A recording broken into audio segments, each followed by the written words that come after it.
దేవుని స్తోత్రం కలుగును గాక.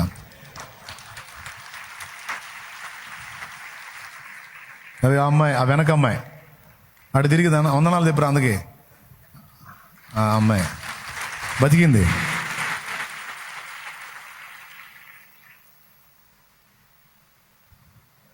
ఎంత ఆశ్చర్యకరమైన విషయం అంటే, నాకు డౌటే ఆ పిల్ల బతికిద్ది అంటే. అదిగో ఆ వీల్ చేయాలి. ఆ రోజు ప్రార్థన చేసినప్పుడు పుట్టు అవి భలే తీశారు రామాయణ. దేవునికి స్తోత్రం. డెడ్లీ కండిషన్ అది. ఇంకా ఆ అమ్మాయి చివరి స్టేజ్ అది. ఎన్నో రోజులు గల కోటాలకు ముందు రోజు అనుకుంటా, కోటాలకు ముందు రోజు, అంతేనా? ముందు రోజు, అంతకు ముందు రోజు 18 నాన్న, 18 నైట్ కదా దేవునికి కోటాలు. అది ముందు రోజు 18వ తారీఖు నైట్ ఆ బిడ్డకి ప్రార్థన చేసింది. అదిగో ఇప్పుడు సజీవంగా ఆరోగ్యంగా వచ్చి మన మధ్యలో నిలబడి సాక్షిగా ఉంది.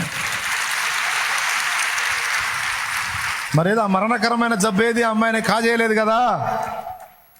ఆ అమ్మాయి ఒక్కటే తన చుట్టూ ఉన్న వాళ్ళతో చెప్పింది, నా ప్రభు నాకు అవకాశం ఇస్తాడు అన్న ప్రార్థన నా దేవుడు వింటాడు, నాకేం కాదన్నా, నా మాట నమ్మండి అన్నా, మీరు కూడా నమ్ముకోండి అన్నా అని ఆ అమ్మాయి ఆ పొజిషన్లో ఉండి తన కుటుంబ సభ్యులకి, రక్షణ లేని వాళ్ళకి రక్షణ పొందమని చెబుతుంది.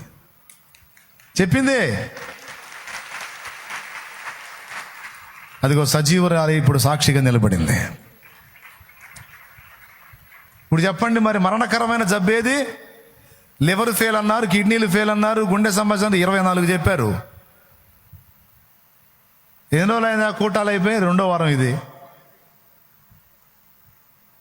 మళ్ళీ 10-15 రోజుల కల్లా నార్మల్ పొజిషన్ తెచ్చాడు దేవుడు. ఎన్ని రోజులు కావాలి? ఒక్క మాట చెబితే చాలదా నా తండ్రి? ఉంటుందా అంటే నీ అడ్రస్ రోగం? నేనేమన్నా కల్పించి చెప్పానా? నా దేవుడు నమ్మకస్తుడయా,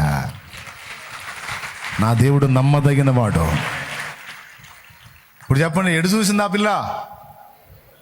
నా తండ్రికి వెళ్ళి చూసింది ఆ బిడ్డ. నాకు భయం లేదన్నా, నా తండ్రి నన్ను కాపాడతాడని. ఆ స్థితిలో కూడా నువ్వు ప్రార్థన చేసేయాలేమన్నా, నాకు తగ్గిద్ది, నువ్వు చెయ్యి, నా తండ్రి స్వస్థపరుస్తాడు, నాకు భయం లేదన్నా.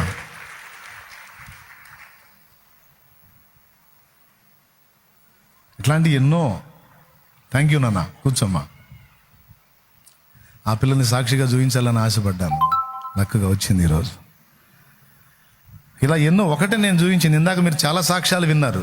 అదిగో అమ్మాయి కండిషన్, అదిగో చూడండి. ఊహించగలరా ఆ పిల్లని?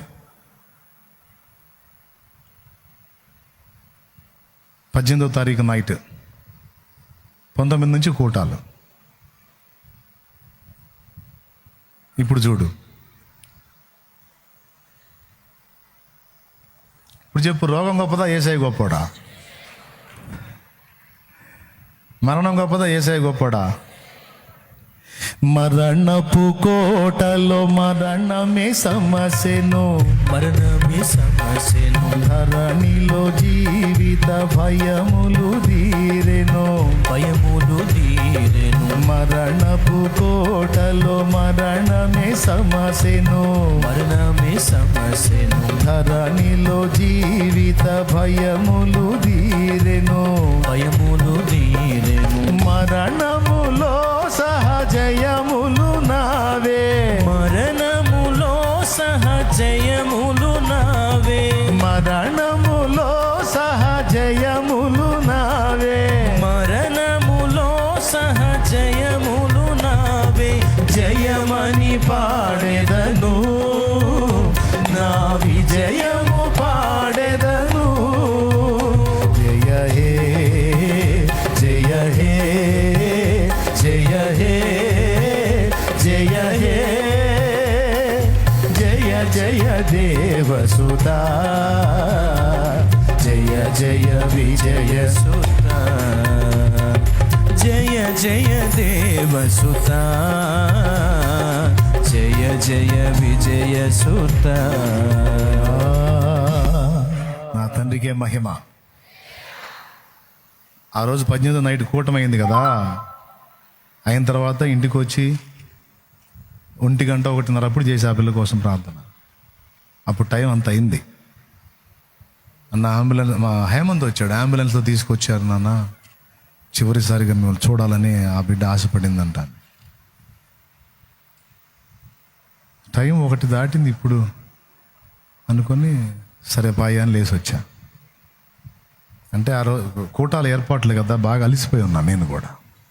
అయినా నాకు ప్రేరణ ఇచ్చాడు, వచ్చాను, ప్రార్థన చేశాను, దేవుడు కార్యం చేశాడు, బతికి సాక్ష్యం వచ్చింది. ఎందుకు చెబుతున్నానంటే రోగం అయినా లెక్క చేయొద్దని చెబుతున్నా. అది నువ్వు అది ఏ షుగరో, బీపీయో, క్యాన్సరో, కిడ్నీయో, ఏ లివరో, గుండె, ఊపిరితిత్తులో, నరాలో, ఎముకలో, కండరాలో, కీళ్ళో, పక్షవాతమో, ఏ జబ్బో, దానిలో నుంచి కూడా దేవుడు విడిపించగలడు. వాటి వైపు చూడదు. ఎటు చూడాలి? నా యేసు వైపు చూడాలి.